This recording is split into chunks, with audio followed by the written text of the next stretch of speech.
access to a computer. All right, let's move right along here to the Guam Department of Education, Superintendent John Fernandez. Morning, John. Hi, good morning, Chris. Good morning, Sabrina. Good morning.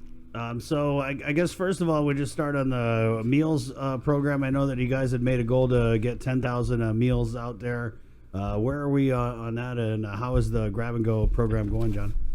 Well, actually we're up to 12,000 meals being served daily now. Wow. So these are 12,000 school meals, and we're still at the 11 sites that we announced last week, but it definitely shows us that there is a demand out there for the food support that's been put out there. So I'm just very thankful that we have employees within the department who are willing to join us and help stand up these sites so that we can get the distribution done in a safe manner and support our families and our students. John, I got to ask, what did you make of this? I know I sent a letter to you over the weekend, but the grab and go meal program in the NMI, today's the last day for that. Yeah.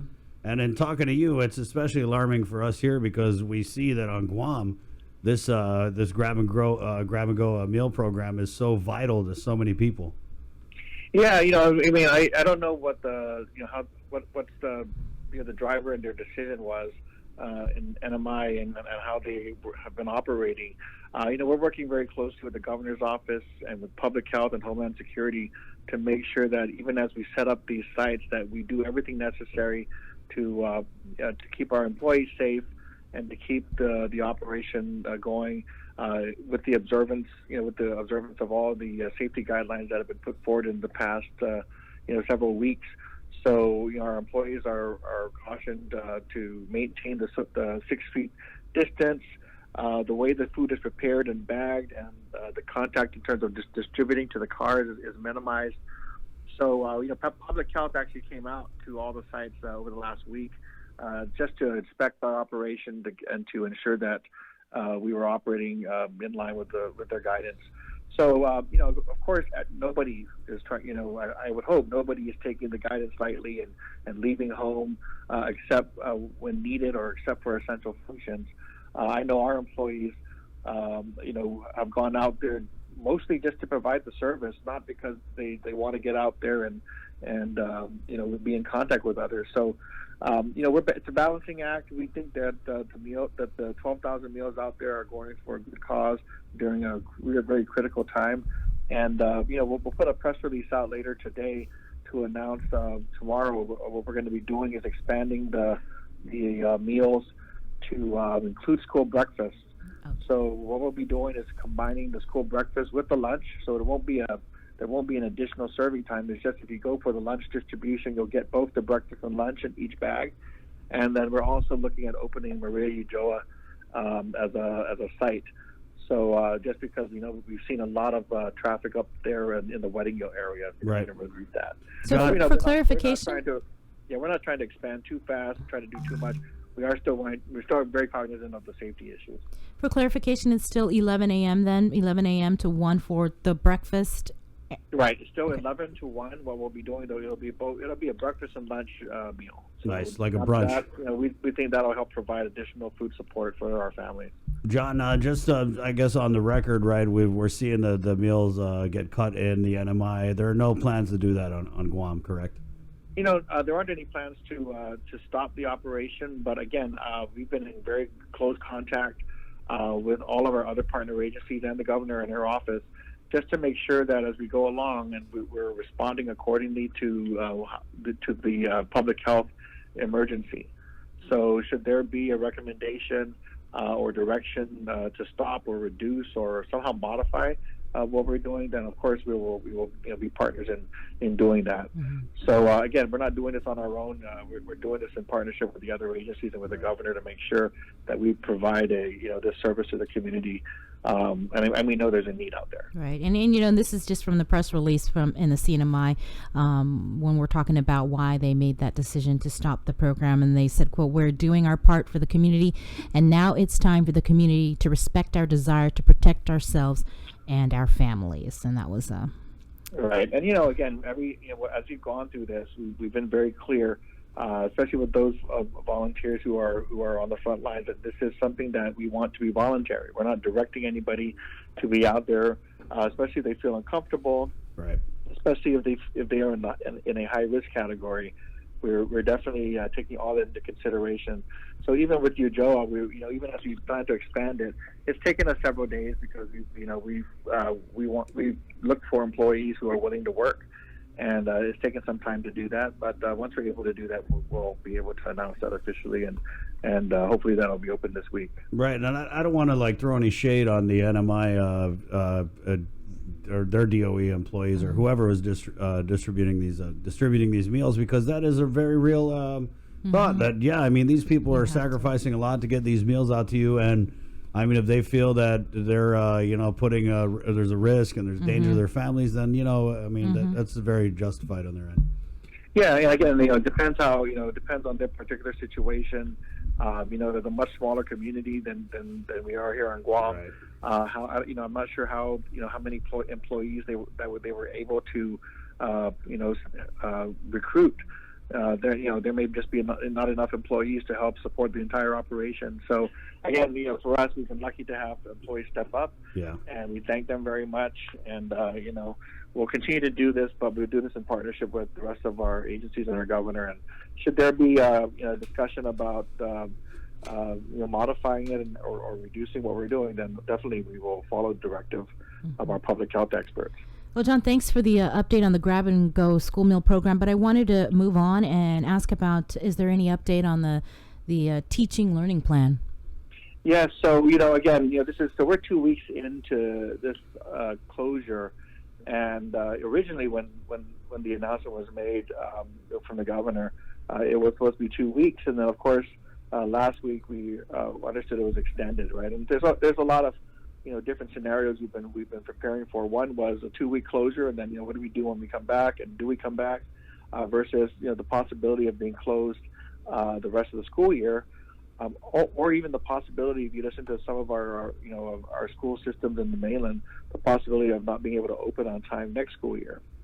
So as we've during the first week, our focus was really on health and safety, making sure everybody abided by the guidance, adjusted to the guidance.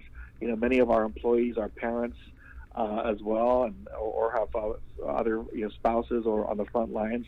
Our nurses and our SROs are out there on the front lines as well. So the first week we didn't want to jump in and start to say, okay, we're going to do meals, we're going to do online learning at once. It was really let's be healthy, let's be safe.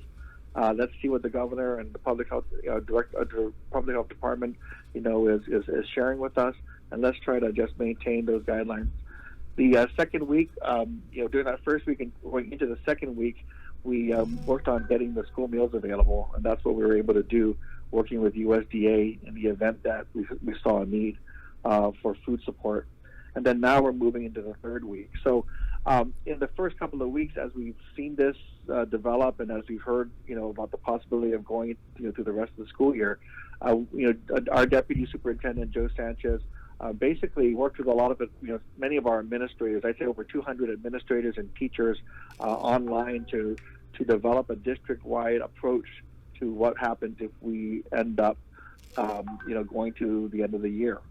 And what that means is that we were looking at being able to reach our kids online, able to deal with some of the equity issues for those who do not have access to the internet.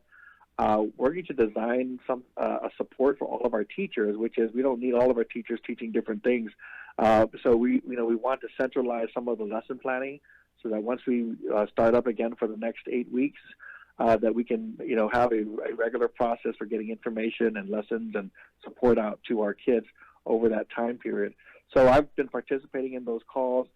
Really a lot of collaboration from elementary up to high school, and we'll be putting out information later today regarding how that'll roll out. But the first thing will be an online resource page for parents who've been looking forward to some guidance and support in keeping their kids learning at home. Right, John, can I just interrupt real quick? I just want to call out the parents. I mean, come on, man. You guys got your kids home with you. A lot of you guys aren't working. You got to take the initiative and do stuff with the kids. Give them some activities. We went through this earlier in the show. My kid's been doing the activities. I know a lot of kids have. So this is unprecedented. I just wanted to get that in there, John. Sorry. Yeah, and a lot of teachers have already taken the initiative of, and schools have taken the initiative of already reaching out to parents. Right. Yeah. And some parents have not been very responsive, and we just understand that. There's a lot of things going on, a lot of stress at home and so forth, as people are being affected on the job front, on the income front. But at the end of the day, what we do want to do is provide that level of support. So, we're entering third week. So what we'll be announcing later today will be the launching of website resources for our parents who want to get a head start. And then beginning next week, we anticipate the schools activated for lessons, being able to go home to support our elementary through high school students. The other interesting thing that we had to deal with along the way was, deciding how we were going to deal with grading, especially if this closure is extended, and then especially how are we going to deal with grading and credits for high school students, especially the seniors who were looking forward to graduating, on time.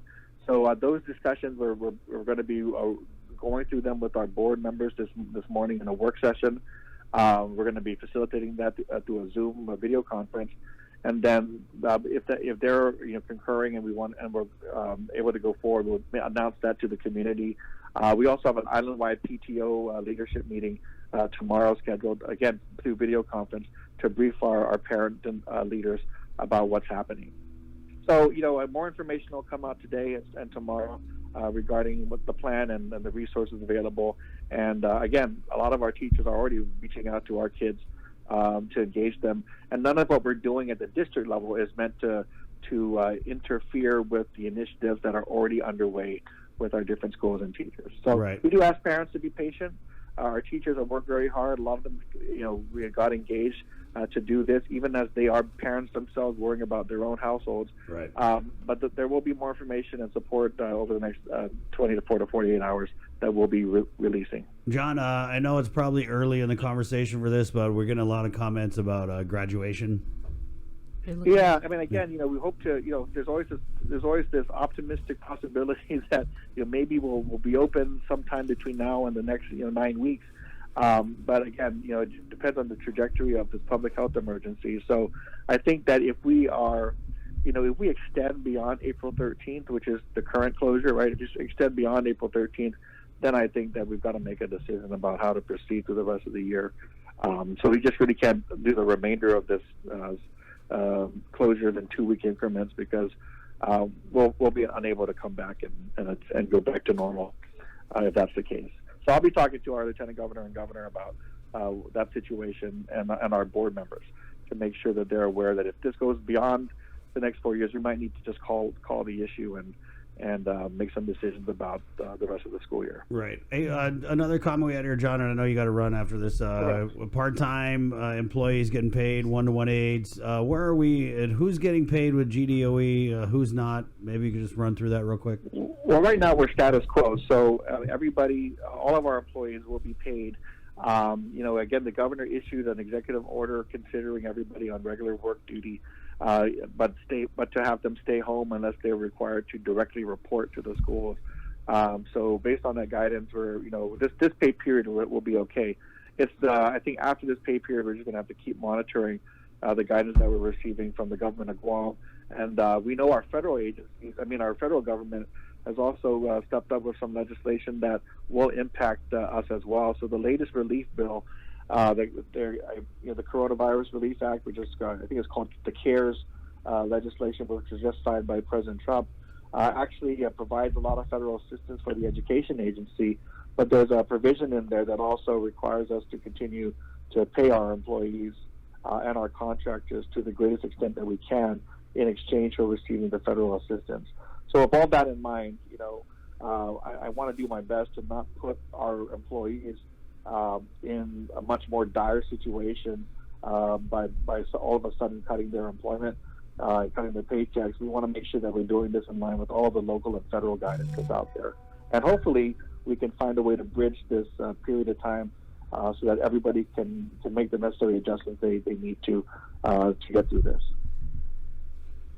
All right, John, that it, Bree. You good? I think All right. so. Yeah. Wait, just real quickly, just for clarification, the extended breakfast grab and go, when are you expecting to launch that?